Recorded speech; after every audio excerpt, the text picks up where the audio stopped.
عدينا إن واحد دور شلي هذا دحين ذات كان الشرحية شيء جيسو قومية ده كلاء قومية كلاء قوان كنا جايسو قوان كسياسي قاعد ولا جايسو هذا حاجة صح مثل إن كل يوم الشرحي قوان كيجي سياسي جاها مدح الديجان كنا حتى كوا يجي دقنك يا الله صوم عابنا يا كده واحد كلام مركا وهرانا رب القيستي ونلل اللي هي تيجي ونلل اللي هي دوك يجي قولها برلمان كان شقالها أنا وأنا لا قيد صدا قوانك سياسي أنا وأنا لا قيد صدا دقالها أنا وأنا لا قيد صدا شقة ديجان ككتير هير فدرالي تو هير ديجان أنا وأنا لا قيد صدا مركز ضدك الصوماليات كرتشوغيال دفاع حقوق ضوضة يسامي جودة أما برلمان لوكال أما كل فدرال وش ها أما شق قريد ها ما تشيله حتى حبك جامعة جيجية وضيابة أساسية برلمان كفدرال كإثيوبيا وضيابة قومية ده أنه شنشر كبدنا يا شنشر إنك برلمان بده مركا نين هرتشوغا كاملشنا نينك وحوها أوهيل وهي سومالي دي إسقاطين قومية ده كله والله سفنا قومية ده كالسيا دي إثيوبيا حد كودا عداني حد كودا نين هرتشوغا يا دولة شيء waxaan la jeedaa Mustafa Maxamed Cumar baan la jeedaa markii uu ahaa muxuu ahaa exile-ka ku ahaa Soomaaliya uu joogay UN ku shaqeynayay qoraaladiisa haddaad fiiriso markay qowmiyadaha Soomaalida iyo qowmiyadaha kale isku dhacaan Soomaalida khaldan oo weerar ku qaadaysa oo waa ciidankoodii iyagu u marag furahayay haddana markaad eegto qowmiyadaha inala nool iyo Soomaalida hadday isqabtaan wuxuu la saftaa qowmiyadaha kale in qowmiyad martiin oo la xukumsado oo la duleeto oo si gunnimo looga dhaqmo sax ma ah laakiin waxa sax ahayn in guryaheena ay nagu qabsadaan qowmiyado kumaanku mayl soo jaray marka doorasho ma jirto oo go'aanka iyagiiba yaa dhacan marka sarxid iyo الكر يجيبها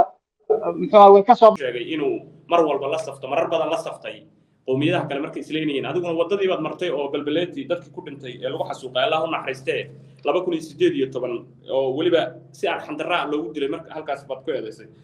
لكن وحن ما دام إنه جوب شوق هايم أو نهذا فنان كأنه لا سعرين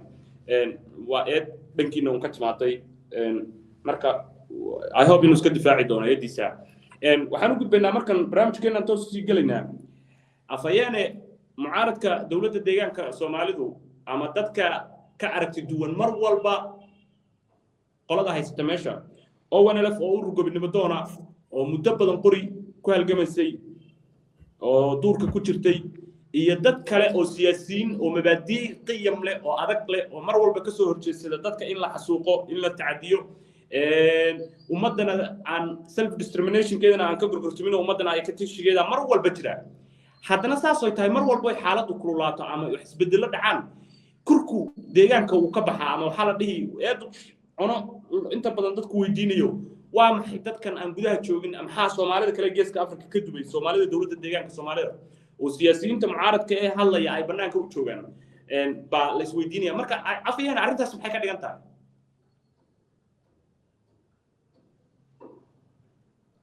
codkaaga hoos buu dhacay horta la soco Mustafa marka su'aasha iyadoo kale ku soo celi khadka internetkaaga inuu hoos jiraan u malaynaya codkaagu wuxuu sameeyay wuu isku darsamay hadda si fiican ma qab maqashaafaya hoos buu jiraa weli waan hoos buu jiraa codkaagu sawirkaagana anigu si fiican baan ku maqlayaa ha waa cadani waa waxaan u malaynayaa waa internetkayga laakiin Axmed si fiican buu ii maqlaa أحمد سفي عم بيجي مقلع ما يمقش عافية ها كوادركم مقلع ها عافية وحكيرة سياسيين معارض كدولة ديان كسومالي ده وحيكون مقنعين بنانك تذكر شعب كهانا وحيشوغان أوغادينيا تذكر شعب كوحيلين جودها ما أنتي اللي يمات سيد الصومالي ده كلا درس صوماليا هو شوغ هو soomaalida kala geeska afrika jooga intii gudaha la yimaado ma lagu murmo gudaha oo halka siyaasadda la isku qabto maxaa gudaha looga soo maxaa banaanka loo jira oo dawladdiina ay gudaha u joogtaa mucaaradkuna banaanka u jooga sidoo aragtaa arrinta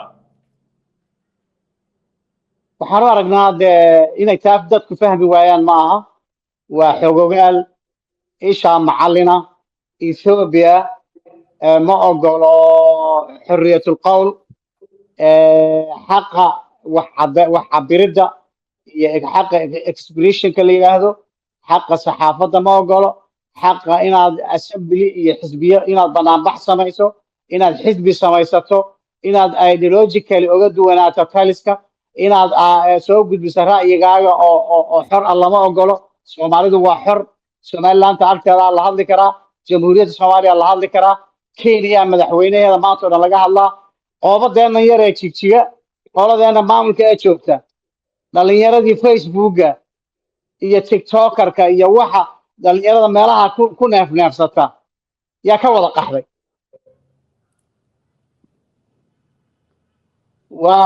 وحجاب كذا عينين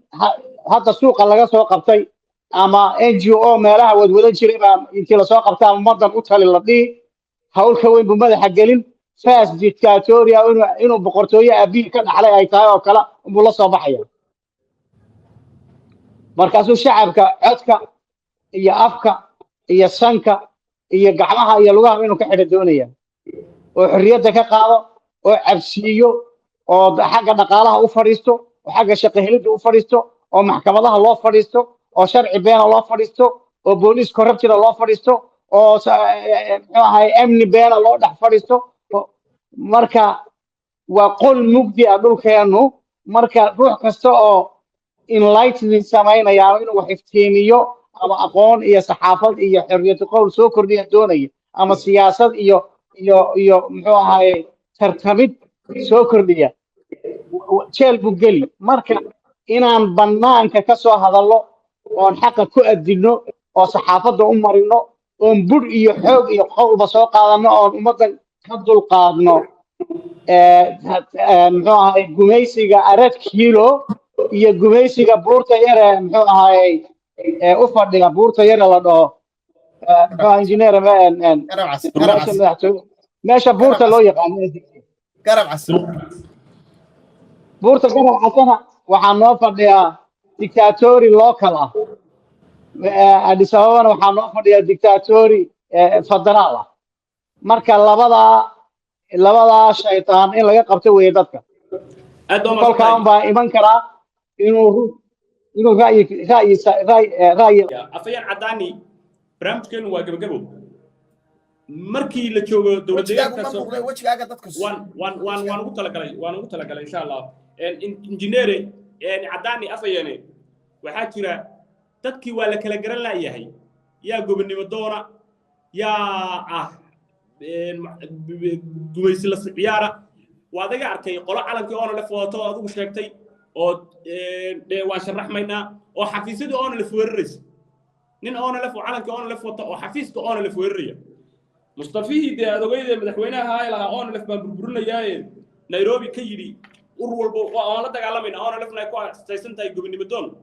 odogay in nidaamka ay ka tashiga ay ka hadleen inayna ummadda Soomaaliya hata ka hor ka hadlay uu sheegay in ay ka tashi u soconin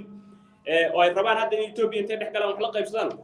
waadiga arkay codkiisa asagoo leh waxaan rabaa intii la gumaysan lahaa dal madax banaan baan rabaa inay aan helo say wuxuu jiraan afayeen wareerkan xaq ku jiraan wax waan u soo dhaadhici arrintan injineerku uu ka hadlay ee tiri waxa ka soo magacaay baashi annaga isbahaysiga midnimada iyo ay ka talinta Soomaaliyeed u halgamaya inuu dhawaantan yagleelay wuxuu suuro gelin doonaa in markii koobaad fi taariikh in dhulka Soomaalida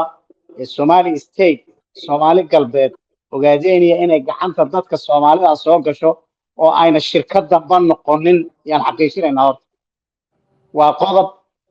waxaa kale oo xaqiijinaynaa go'aanka horjoogahooda iyo madaxdooda iyo siyaasiyiintooda inuu go'aankaasi shacbigooda iyo jigjiga ka dhex irgalo aan arad kiilo iyo amis kiilo midna laga soo magacaabin سين يا صاد والله كلا صارا منهم بي بي منهم قراء كنيسة أفجلي كان كسمايسي منهم قراء المشارد الديسة منهم قراء نللا منهم قراء يريس كأنقول منهم قراء هيريا صارت ولا ررنيو dadka Soomaaliya inay sayid ka noqdaan dhulkooda saamigooda iyo xaqoodana Ethiopia si cad uga soo goostaan oo sayid aan lala qaybsanin go'aankooda iyo dhulkooda noqdo ayuu isbahaysigan iyo ururka oo la u dagaalamayaan waa qodobka kale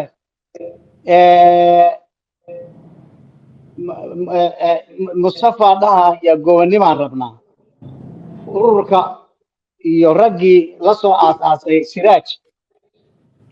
nationalism ka Soomaalinimada aaminsana way ku kala boodeen kulligood on la ka soo way ka ra'yi duwan way naga soo horjeedeen oo la rafna ururka kaliya sodonkiisana u dambeeyay ee Soomaali nationalist oo xabjir ah oo Soomaalinimada ku weytaay oo Ethiopia u taqaano oo reer galbeedku u yaqaano oo caalamka iyo diblomaasiyiinta u yaqaanaan buu ahaa si cad buu Mustafa uga soo horjeeday u diiday goormu Mustafa hadduu watani yahay ururka onlaf inuu jilxana muuse ogolaadeen ururada Soomaalidu inay dixifaana muuse ogolaadeen midnimada ururada Soomaalida iyo midnimada siyaasiyiinta Soomaalida lama dirireen waxaa kale oo ku arkay garba loo islaam bali isagoo dhahaya waxaan ahay ogaadeen yaa ku haysta ogaadeen inuu yahay cidna uma diidin laakiin intuu madaxda ku ahaa ka ahaa dawlad deegaanka Soomaalida burburka iyo kala fogaanshaha qabiilka ogaadeenka dhexdiisa oo Mustafa ka diyaariyay fi taariikh kontankii sano ee u dambeeyay weligeed mayna dhicin waxa dhacay marka labada qodob ee hadda la wareejinayaba ogaadeen baan ahay iyo Somali nationalist ahay labadaba falkiisa iyo iimaankiisa iyo qowlkiisa iyo taariikhdiisa way ka soo horjeedaan afayene hal arrin baa runka intuu sheegay waagii isagoo isqarinaya inuu muxuu ahaa markaan dagaalamayna ee hore inuu qoray maqaalo Ethiopia naqdinayo oo halgankeen oo helinayo waa sax isla isaga baa wuxuu qorayaa maqaalo uu kula dirirayo ONLF oo uu leeyahay hala baabi'iyo iyagoo asagoo hadlahayaad ogeyd isagoo muxuu ahay Soomaaliya ku kaca lahaabad ogeyd isagoo Soomaalida qabiilka ogaadeenka isku dirayaad ogeyd marka ninkani waa hebelow diina badida waxa la muxuu ahaa nin baa lagu yiri hebelow diina badida Mustafa maalin ba kala ku rabo yeeshaa marka nationalism afayene waa maasantahay Mustafa ma joogo isma gaamana difaacaya halkan inuu koor fadhiyo iska difaacaya fiicnaan lahayd marka aad baadan dad u eedaysan adiga iyo injineer Axmed laakiin waa madaxweynaha deegaanka oo shakhsi gooni meel taagan ma aha